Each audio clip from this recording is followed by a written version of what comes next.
দর্শক, রাজধানীর ফার্মগেট থেকে সর্বশেষ পরিস্থিতি জানাচ্ছেন সহকর্মী শামীমা সুলতানা। আমরা এখন আছি ফার্মগেট মোড়ে এবং আপনি জানেন যে এই জায়গাটায় কিন্তু বেশ অনেকগুলো সড়ক আসলে মিলেছে এবং এখান থেকে যাতায়াতকারীর সংখ্যাও অনেক বেশি। সেই তুলনায় আসলে যানবাহনের সংখ্যাটা অনেক কম দেখছি, বিশেষ করে বাসের সংখ্যাটা।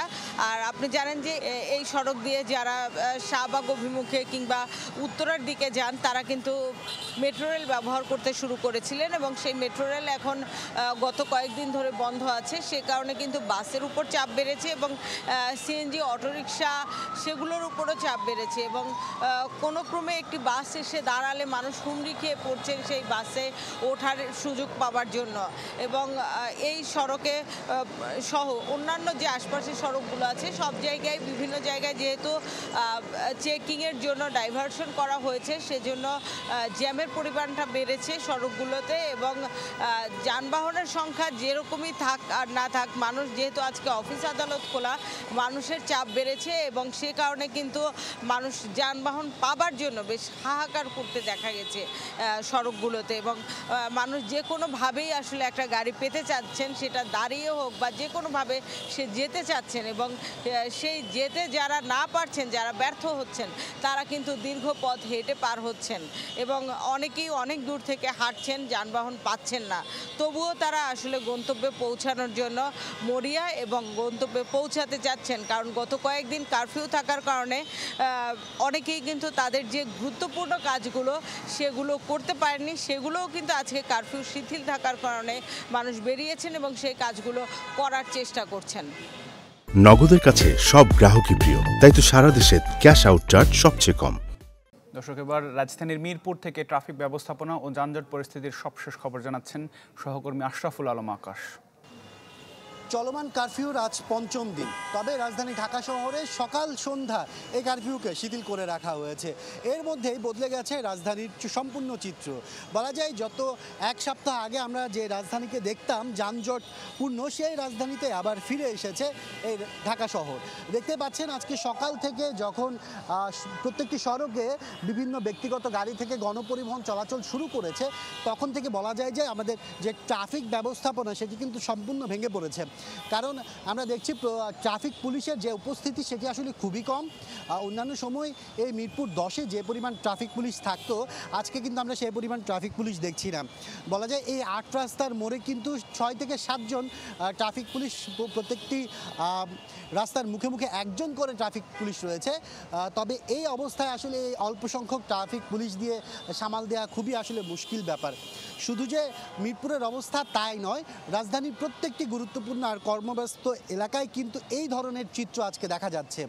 আমরা যদি বলে রাখি যে এই শিথিল অবস্থার মধ্যেও কিন্তু সেনাবাহিনীর যে উপস্থিতি সেটি কিন্তু রয়েছে, তারা তাদের মতো করে অবস্থান নিয়ে আছেন। তবে যেটি কারফিউ অবস্থায় তারা যে কর্মযজ্ঞ চালাতেন সেটি কিন্তু আপাতত বন্ধ রয়েছে। আমরা তাদের সাথে কথা বলে যা জানতে পেরেছি, যতক্ষণ পর্যন্ত এই কারফিউ শিথিল থাকবে ততক্ষণ পর্যন্ত আসলে সাধারণ পাবলিক যারা আছেন, সাধারণ মানুষ, তারা কিন্তু তাদের কর্মস্থলে যাতায়াত করতে পারবেন। সেক্ষেত্রে আসলে কারফিউ পাস তাদের দেখাতে হচ্ছে না। আর সেই অবস্থার মধ্যেই কিন্তু বলা যায় যে আজকে যেহেতু সাধারণ ছুটিও নেই, সেই হিসেবে প্রত্যেকটি অফিস, আদালত, ব্যবসা প্রতিষ্ঠান থেকে শুরু করে রাস্তার পাশের যে ছোট ছোট টঙের দোকান বসতো সেগুলো কিন্তু আজকে সবই বসেছে। ফুটপাতও কিন্তু অনেক অংশে দখল হয়ে গেছে যারা ক্ষুদ্র ব্যবসায়ীরা আছেন তাদের কারণে। আর এই বর্তমান পরিস্থিতিতে আমরা দেখতেই পাচ্ছি যে ট্রাফিকের চিত্র, আর সেটি কিন্তু বলা যায় যে আমরা আগের মতো অনেকটা ফিরে এসেছি। তবে যেহেতু আজকে প্রথম দিন, সেই হিসেবে অনেকটাই ট্রাফিক ব্যবস্থাপনার যে ভঙ্গুর অবস্থা সেটি কিন্তু আমরা লক্ষ্য করতে পারছি। কারণ এক একটি সড়কে সিগন্যাল ধরলে কিন্তু 15 থেকে 20 মিনিট অথবা আধা ঘন্টার আগেও কিন্তু সেই সিগন্যালগুলো ছাড়া হচ্ছে না। সেক্ষেত্রে যারা কর্মস্থলে যাবেন, গুরুত্বপূর্ণ কোনো কাজে বের হয়েছেন, তারা কিন্তু পায়ে হেঁটে তাদের গন্তব্যস্থলে পৌঁছানোর চেষ্টা করছেন। কিছুক্ষণ আগে আপনাদেরকে জানাচ্ছিলাম যে রাজধানীতে আজকে বেড়েছে যান চলাচল, বিভিন্ন সড়কে তৈরি হয়েছে ভয়াবহ যানজট। আমরা তেজগাঁও এলাকার পরিস্থিতি জানবো সহকর্মী জুমাতুল বিদার কাছ থেকে।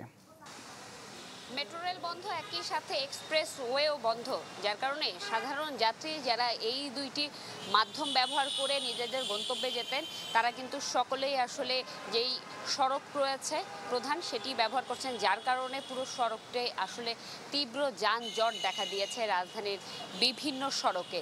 ঠিক এই মুহূর্তে তেজগাঁয়ের যে প্রধান সড়ক রয়েছে সেটির দৃশ্য কিন্তু আপনারা দেখতে পাচ্ছেন, যেহেতু 11টা থেকে 3টা পর্যন্ত সরকারি বিভিন্ন বেসরকারি দপ্তর খোলা রয়েছে, সেখানকার যেই দাপ্তরিক কাজের জন্য যে কর্মচারীরা বের হয়েছেন তারা কিন্তু এই যেই যানজট তার মধ্য দিয়েই তাদের নির্দিষ্ট গন্তব্যে পৌঁছানোর চেষ্টা করছেন। অনেককেই আমরা দেখেছি যে দীর্ঘক্ষণ অপেক্ষা করে শেষ পর্যন্ত তারা পায়ে হেঁটেই যাত্রা শুরু করেছেন এবং শুধুমাত্র যে প্রধান সড়কগুলো তা নয়, একই সাথে বিভিন্ন অলিগলি যেগুলো রয়েছে, সংযোগ সড়ক রয়েছে, প্রতিটি কিন্তু যানজটে দেখা গিয়েছে।